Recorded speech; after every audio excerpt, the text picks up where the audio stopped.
I am presenting here a series of 14 chapters from my audiobook titled Ancient Sages of India. This is the eighth one in the series, which is Agasthya.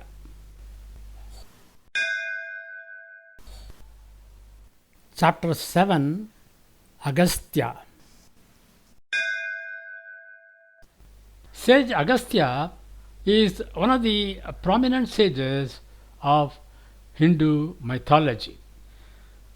He was the son of Pulastya, the son of Brahma. Lopamudra was his wife. He and his wife Lopamudra are the celebrated authors of some of the hymns of the Rig Veda and other Vedic literature. He is said to be the founding father of the Siddha medicine, which is a form of the Indian system of medicine belonging to the southern part of India, particularly in Tamil Nadu. Siddhas are considered to be the spiritual adepts who possess the Ashtasiddhis, or the 8 supernatural powers. Sage Agasthya, called as Agatyar in Tamil, is considered to be the Guru, or the teacher of all the Siddhas, and the Siddha medicine system is believed to have been handed over to him by Lord Muruga, who is the son of Lord Shiva and Goddess Parvati. Siddhas are the followers of Lord Shiva. Agatyar is the first Siddha. His disciples and other Siddhas contributed thousands of texts on Siddha literature, including medicine, and form the propounders of the system in this world. He is considered as the father of Tamil literature and compiled the first Tamil grammar, called as Agathyam. Sage Agasthya is often considered as the father of traditional Indian medicine, among many other streams of knowledge. He is believed to have given the description of various medicines and instructions for the creation of medicines for abdominal problems, bone problems, many types of fevers, cancer, treatments for impotence, brain and eye problems, etc. As regards his birth, there is a legend which says that his miraculous birth followed a yajna done by gods Varuna and Mitra, and that the celestial Apsara Urvashi appeared at that time, and that both Varuna and Mitra were overwhelmed by her extraordinary sexuality. And in the process, Sage Agasthya emanated from a mud pitcher. This mythology gives him the name Kumbhayoni, which literally means he whose womb was a mud pot. Agastya appears in a number of Puranas and Itihasas. In the Valmiki Ramayana, for example, we see the famous Aditya Hridayam. It was a scene in the Yuddha Kanda during the final battle between Sri Rama and Ravana. The battle was in progress. Sri Rama had used all kinds of weapons and missiles against Ravana, but in vain. The power of Ravana seemed invincible. Sri Rama was tormented by fatigue, both mentally and physically. Then there came a brief time of respite. At this juncture, as the gods looked on the battle from the sky, the sage Agastya appeared in front of Rama. With the aim of rejuvenating Sri Rama and hastening the outcome of the battle, sage Agastya teaches to Sri Rama a prayer to the sun god. It is known as Aditya Hridayam, and it starts like this.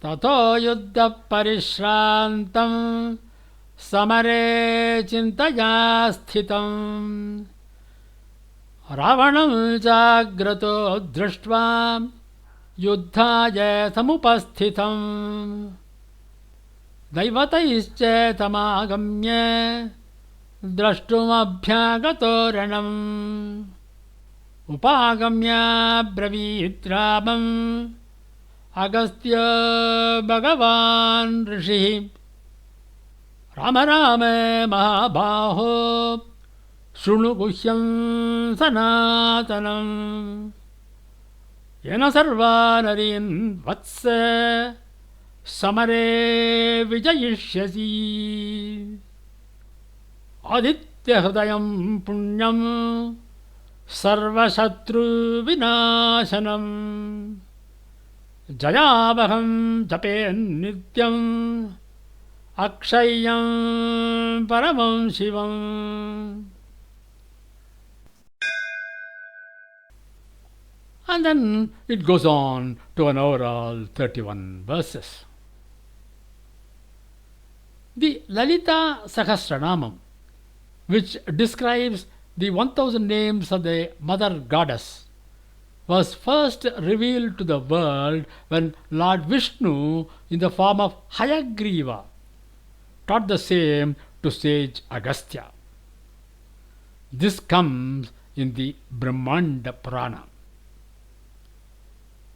Agastya is traditionally attributed to be the author of many Sanskrit texts, such as the Agastya Gita, found in Varaha Purana, and Agastya Samhita, found in Skanda Purana. The great Tamil poet Kamban, in the Aranyakandam of his Kambaramayanam, has mentioned sage Agastya when Lord Rama was in the forest during his sojourn there. Lord Rama goes to the hermitage of sage Agastya, and Kamban says, ஆண்தகையரவையின் அடைந்தமை அறிந்தான் ஈண்டுவகை வேலை துணையேழ் உலகமைத மாண்டவரதன் சரண் வணங்க எதிர்வந்தான் நீண்ட தமிழால் உலகை நேமியின் அளந்தான். Here, Kamban praises sage Agastya as one who has measured the entire Tamil language, just as Lord Vishnu had measured the 3 worlds by his 3 steps in the Vamana Avatara. The sage comes out of his hermitage and goes towards Rama and Lakshmana to enable them to pay their obeisance to the sage. There are a number of stories and anecdotes relating to sage Agastya. One such story is about sage Agastya being involved in the birth of a river Kaveri in South India. Once, the gods in Devalokam got a peculiar desire. They wanted to celebrate the wedding of Lord Shiva and Goddess Parvati. This celestial wedding was fixed to be celebrated in Mount Kailash. There was a big congregation of the gods and the sages to witness the divine event.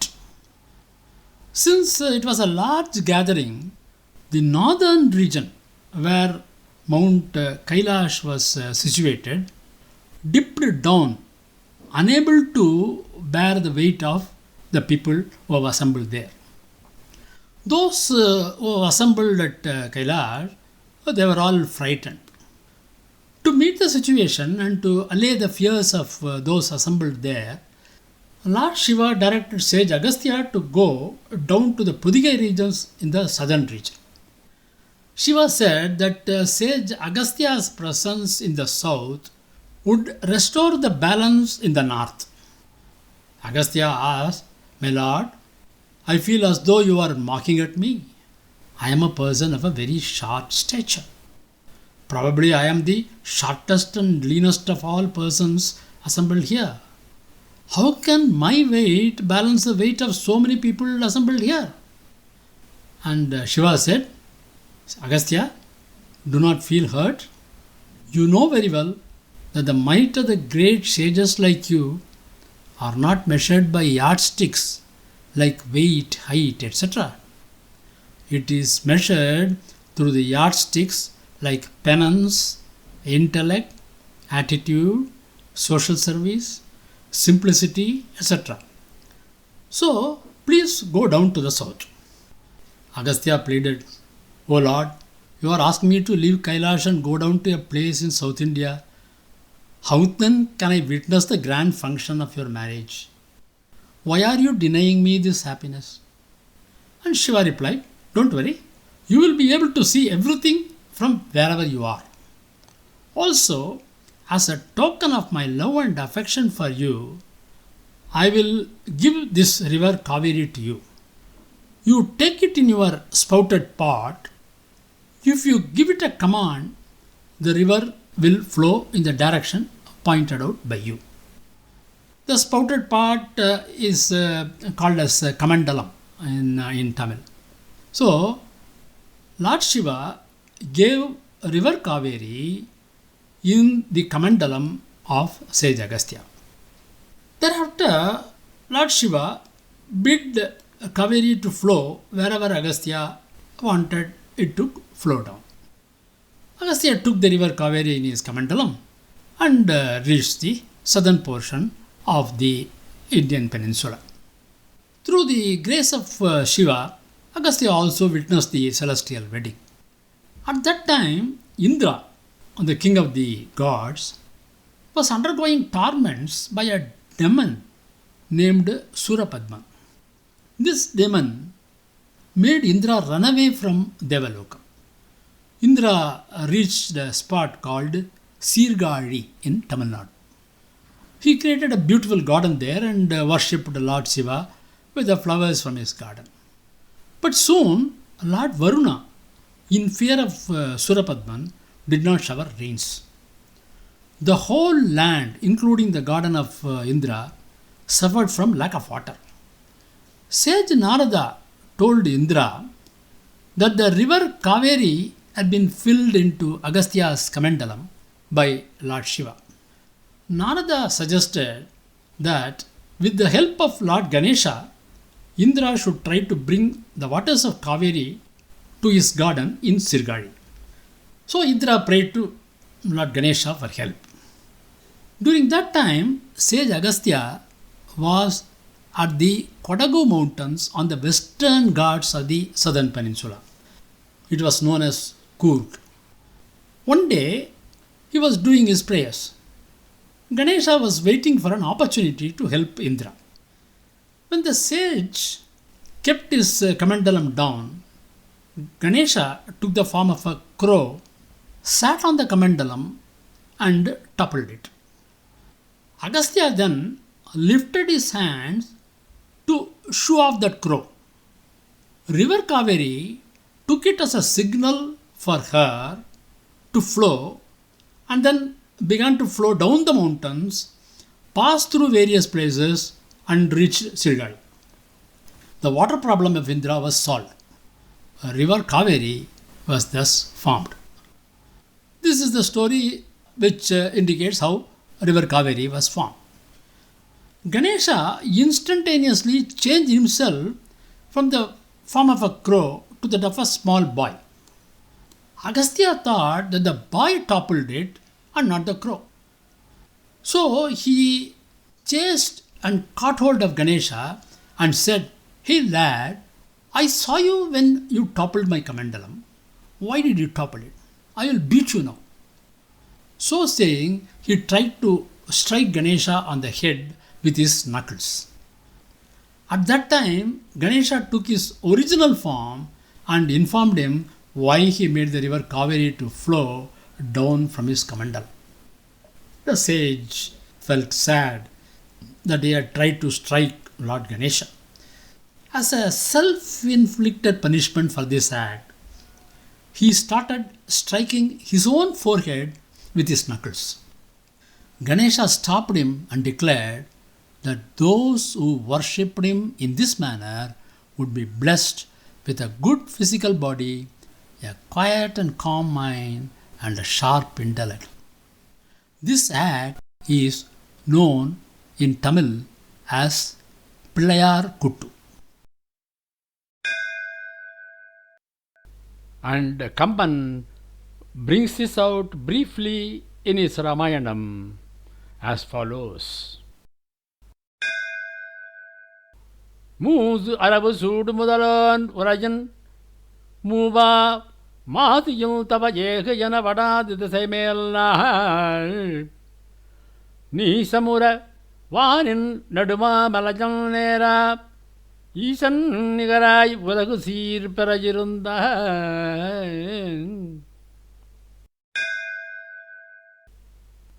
The earliest reference to Agastya in connection with the land of the Tamils is seen in the Raghuvamsham of the great Sanskrit poet Kalidasa.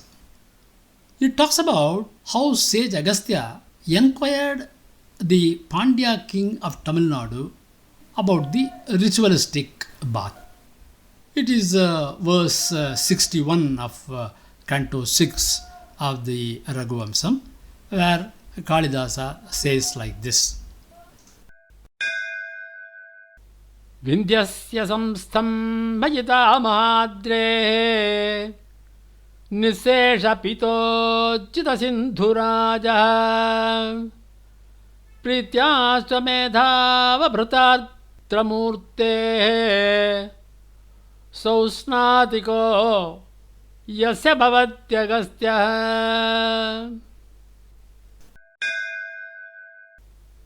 It says that the questioned king is the king of Pandya. He is such a king who is asked by no less than sage Agastya, who has stopped the growth of the mountain on one occasion. What is this stopping the growth of the mountain? There is a story behind this also. Vindhya mountains separate the north and the south of India. At one particular point of time, the Vindhya mountains was continually growing in size. It was so growing, it appears as if it would obstruct the sun. To check this growth, sage Agastya and his family traveled to South India. They passed through the Vindhya mountains. When the Vindhya mountains saw sage Agastya, the mountain bowed with respect and reverence. Sage Agastya then jokingly asked the mountain if he would stay bowed and subdued with respect until he returned from the south. The Vidyas, however, seriously promised not to grow until the sages returned from the south. After passing through the mountain, sage Agastya told his family that they would not again cross over to the north side of the Vindhya mountains. Kalidasa has brought this incident in his Raghuvamsa Mahakavya. And Kamban does not lag behind, though he put it differently. யோகமுறுபேர் உயிர்கள் தாம் உலைவுறாமல் ஏகுநறியாது என விதித்து அடியன் ஏறி மேக நெடுமாலை தவழ்விந்தம் எனும் விண்தோய் நாகமது நாகமுற நாகமென நின்றான். There is a story which says that the sage drank the entire ocean to enable the devas to find the demons when the demons had escaped from them and hid underneath the ocean. Kamban mentions this incident in this stanza. பண்டு அவுணர் மூழ்கினர் படார்கள் என பானோர் எண்தவ எமக்கருக எனக் குறையிறப்பக் கண்டு ஒரு கை வாரினன் முகந்து கடலெல்லாம் உண்டு அவர்கள் பின் உமிழ்க என்றலும் உமிழ்ந்தான். There is also another interesting anecdote about sage Agastya. There were two demon brothers named Vatapi and Ilvala. Ilvala had once asked a Brahmin to bless him for getting a son as powerful as Indra, the king of the gods. That Brahmin could not accede to his request and hence refused. Ilvala got angry and wanted to take revenge on all Brahmins because one of them refused to grant him his wish. Vatapi had the power to change himself into any form he desired. Ilvala knew a special mantra by which he could bring back Vatapi as a demon from the transferred form. With these powers in their possession, the brothers devised a plan to kill all Brahmins. According to this plan, Ilvala used to invite any passerby, especially the Brahmins, for a grand feast at his house. Vatapi would turn himself into a ripe mango at that time. Ilvala would offer this ripe mango as part of food to his guests. After the guests consumed the mango, he would call his brother out, calling, "Vatapi, come out." Vatapi would then tear the belly of the visitor and come out alive in one piece. In that process, the guest would be killed. The demons then would enjoy a curry made of human flesh. When Agastya came to know about this, he wanted to put an end to their ways. Hence, he met them. As usual, he was invited by the demon brothers for a meal. Agastya agreed. As expected, Ilvala offered Vatapi as food to the sage. After the meal, Agastya simply rubbed his stomach, saying, "Vatapi jirno bhava." This literally means, "Let Vatapi be digested." And that's all. Vatapi got digested and he was no more. Though Ilvala tried to bring his brother back to life, he could not succeed. Agastya simply informed Ilvala that his brother had been digested and could no longer be brought back to life. In this way, sage Agastya eventually brought their treachery to end. That is the greatness of sage Agastya. The links for the book as well as the audiobook are given in the description part of this presentation.